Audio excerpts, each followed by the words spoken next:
Each week until the 2016 election, Road to the White House Rewind brings you archival coverage of presidential races. Next, Dwight Eisenhower accepts his party's presidential nomination at the 1952 Republican National Convention in Chicago. In his speech, the former NATO Supreme Allied Commander promises to lead a, quote, great crusade, end quote, to put a Republican in the White House for the first time in 20 years. He also describes Democrats as being wasteful, arrogant, and corrupt after so many years in power. General Eisenhower defeated Democratic nominee Adlai Stevenson in the 1952 general election, capturing 55% of the popular vote to Stevenson's 44%. This is about 15 minutes.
President of the United States.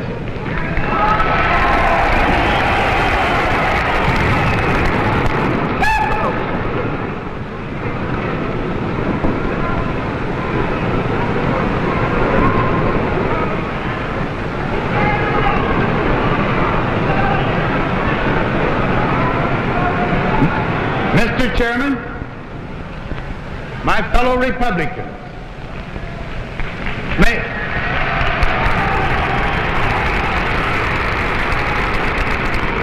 May I first thank you on behalf of Mrs. Eisenhower and myself for the warmth of your welcome.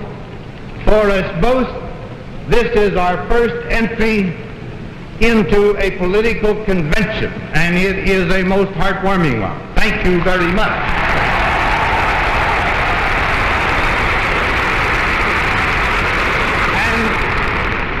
And before I proceed with the thoughts that I should like to address briefly to you, may I have the temerity to congratulate this convention on the selection of their nominee for Vice President.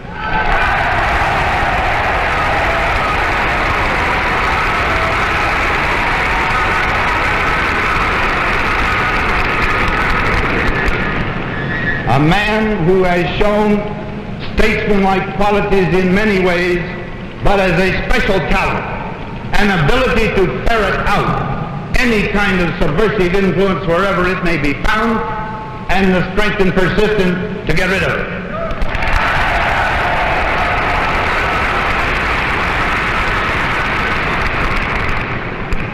Ladies and gentlemen, you have summoned me on behalf of millions of your fellow Americans to lead a great crusade for freedom in America and freedom in the world. I know something of the solemn responsibility of leading a crusade. I have led one.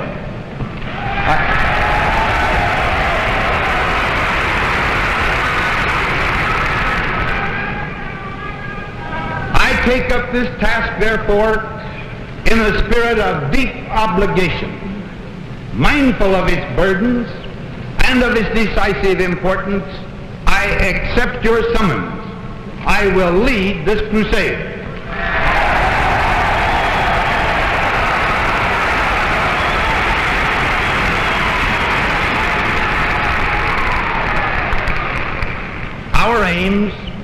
The aims of this Republican crusade are clear: to sweep from an office an administration which has fastened on every one of us the wastefulness, the arrogance, and corruption in high places, the heavy burdens and the anxieties, which are the bitter fruit of a party too long in power.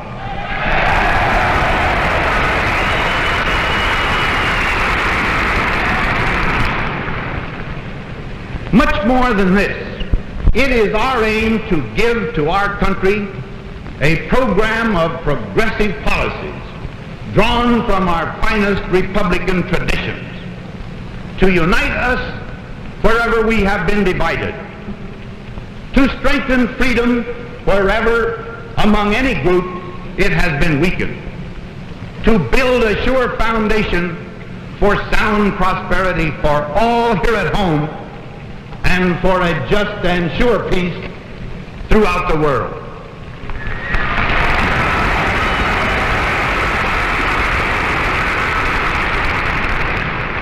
To achieve these aims, we must have total victory.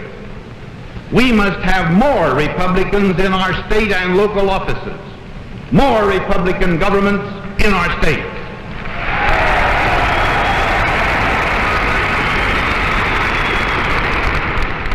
A Republican majority in the United States House of Representatives and in the United States Senate, and of course, a Republican in the White House.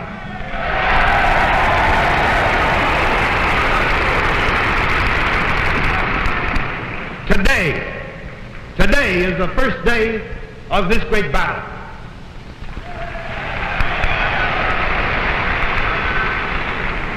The road that leads to November 4th is a fighting road. In that fight, I will keep nothing in reserve.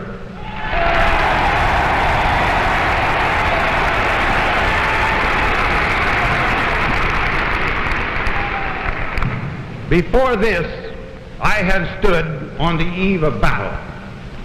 Before every attack, it has always been my practice to seek out our men in their camps and on the road and talk with them face to face about their concerns and discuss with them the great mission to which we were all committed.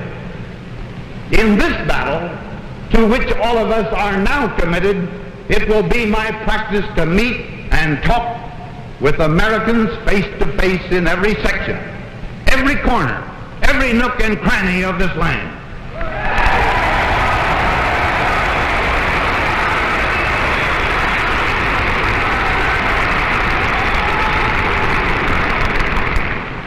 I know that such a momentous campaign cannot be won by a few, or by divided, or by uncertain forces. So to all those from the precinct level up who have worked long hours at difficult tasks in support of our party and for our party's candidates, I extend an earnest call to join up. Join up for longer hours and harder work and even greater devotion to this cause.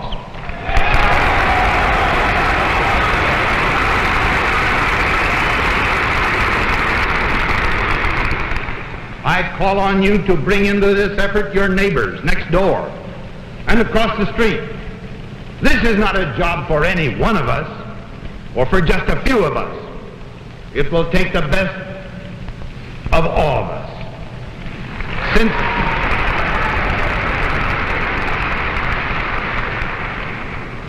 Since this morning, I have had helpful and heartwarming talks with Senator Taft,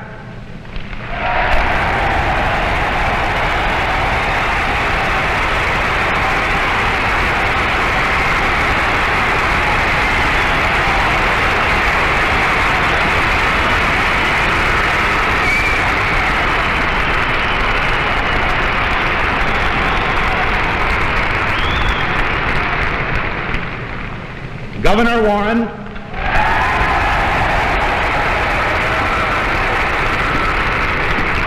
and Governor Stassen.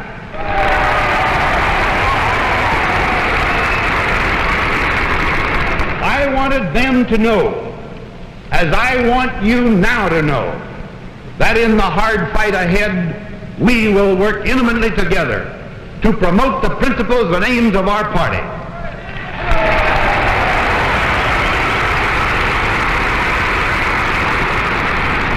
I was strengthened and heartened by their instant agreement to support this cause to the utmost.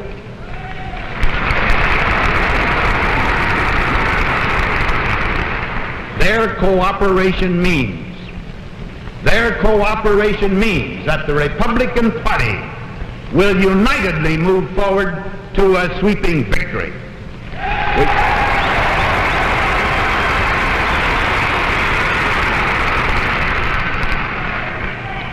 We are now at a moment in history when, under God, this nation of ours has become the mightiest temporal power and the mightiest spiritual force on earth.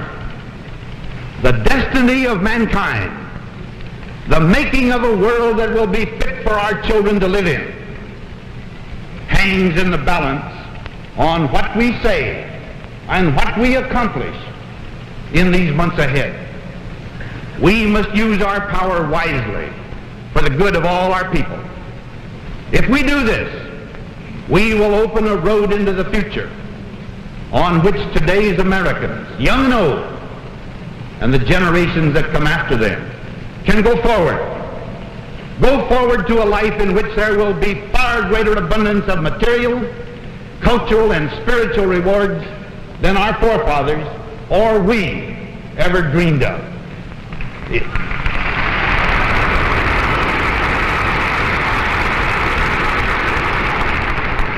We will so undergird our freedom that today's aggressors and those who tomorrow may rise up to threaten us will not merely be deterred, but stopped in their tracks.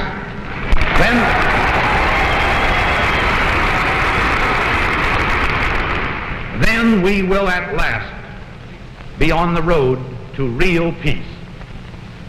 The American people look to us to direct our nation's might to these purposes.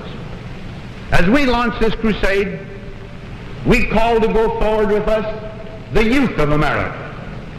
This cause needs their enthusiasm, their devotion, and the lift their vision of the future will provide.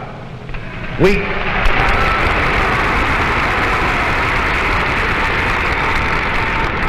call to go forward with us the women of America, our workers, farmers, businessmen. As we go to the country, Americans in every walk of life can have confidence that our single-minded purpose is to serve their interests, guard and extend their rights, and strengthen the America that we so love.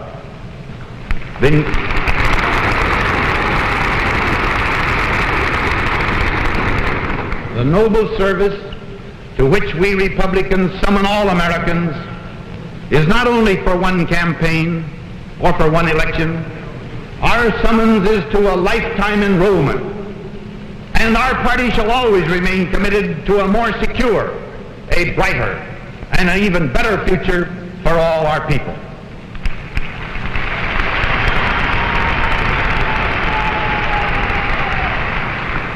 We go out from here with unbounded trust in the American people.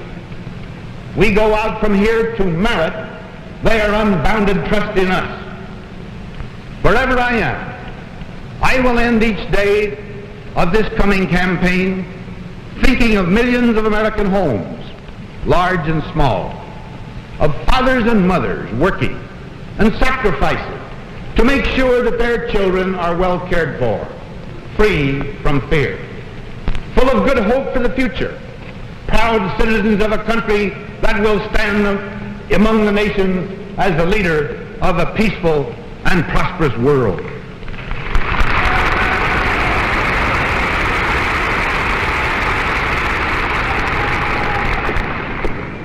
Ladies and gentlemen, my dear friends that have heaped upon me such honors, it is more than a nomination I accept today. It is a dedication to the shining promise of tomorrow. as together we face that tomorrow, I beseech the prayers of all our people and the blessing and guidance of Almighty God. Thank you.